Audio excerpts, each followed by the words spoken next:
600,000 fewer people showed up to vote Republican in New Jersey and in Virginia. In New Jersey, it was a close call, but they ran two female, very establishment candidates for Democrats in New Jersey and in Virginia. And let's just say it was a smart play for them. Women are the constituency of the Democrat, I should say, particularly young and unmarried women are a primary constituency of the Democrat Party right now. And they ran against Trump, Clay, in these states. Isn't that? Yes. It's so interesting. You get to run to be the governor. Here's Mikie Sherrill. You get to run to be the governor of New Jersey, but instead of having to explain why Democrats run New Jersey so poorly, instead of that, they have, we have no kings here, and that gets their base all fired up. Like, this is Looney Tune stuff. Play 17. We're not going to give in to our darker impulses. Here in New Jersey, we know that this nation has not ever been, nor will it ever be, ruled by kings. We take oaths to a constitution, not a king. We've chosen liberty, the very foundation of democracy, and we've chosen prosperity necessary to create opportunity for all. Okay, idea here, theory here. I'm going to float something out to you. So the Trump is a Nazi thing has been, they have beaten that dead horse so much. I mean, they have pushed that so much.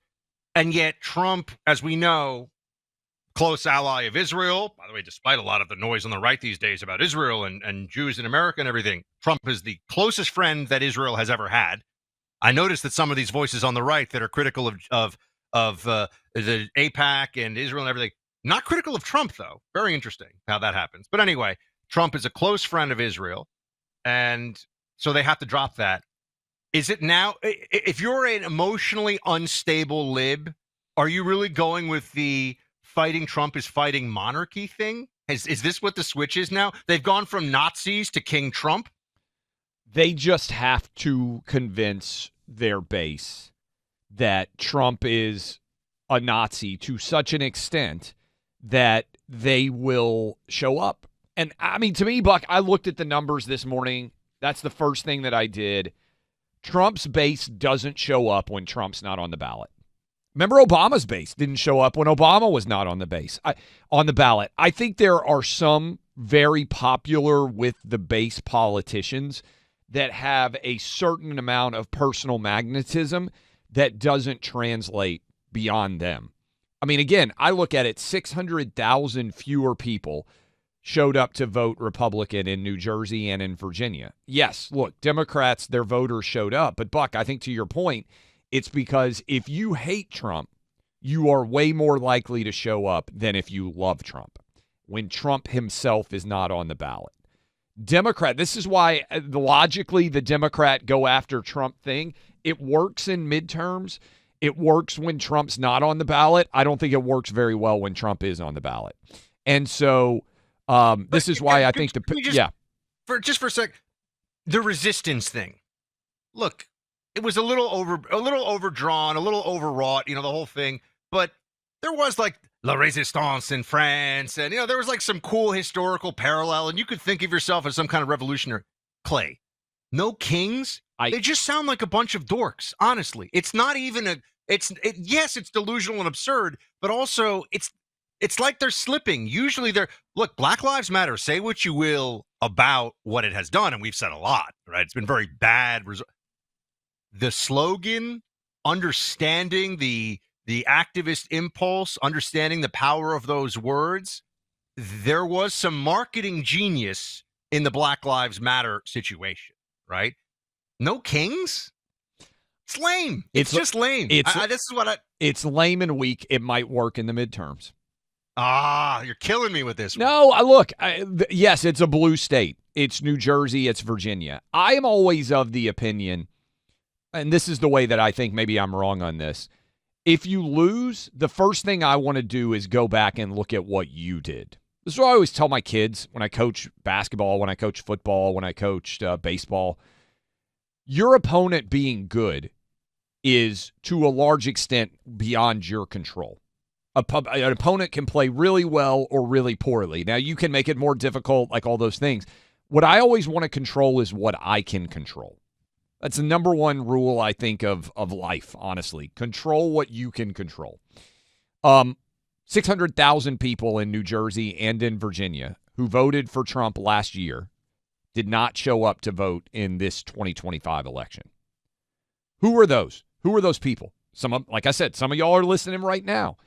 So if they had, then these races would have either been very, very close or Republicans would have won. So Republicans didn't lose because Democrats had better arguments. They lost because the Democrat base was more willing to respond to their argument than the Republican base was to respond to Winsome Sears and to Chitterelli. The Mikie Sherrill thing, that was it was disappointing because I think that Chitterelli had a real chance. But then there's Spanberger, and look, let's hear who is such an amorphous phony in so many ways. Just talks in circles, doesn't take she's going to govern like a radical leftist. People who follow politics and know anything about who she is know that. But not enough to your point about people not showing up. Virginians thought, oh, well, it's governor. Not that, not all of them, but obviously a fair number of Republicans in Virginia decided, or let's just say Trump voters, not even just Republicans, a fair number of Trump voters, enough to deliver a W for the Republicans, said, oh, I'm not going to show up. Preborn is a fantastic organization, one that I'm honored to partner with here on this show. And they have two goals. The first is to save unborn babies from the tragedy of abortion. And the second is to help pregnant women carrying those unborn babies in helping them make the decision for life and bringing their babies into this world. This past year alone, Preborn saved the lives of 67,000 unborn children. When a woman walks into one of Preborn's network clinics, she's welcomed with open arms. She's introduced to her baby through an ultrasound. And for the first time, she sees life, not loss. And she's offered hope-filled choices. When she chooses life, Preborn continues walking with her for up to 2 years after the baby's born, providing maternity clothes, diapers, counseling, so much more. They are there to help. When she chooses life, Preborn continues walking with her for up to 2 years. I'm sorry, I just said that. As you think about your year-ending gift for charitable purposes, consider the greatest investment you could make, the gift of life. Using your cell phone, dial pound 250 and say the keyword baby.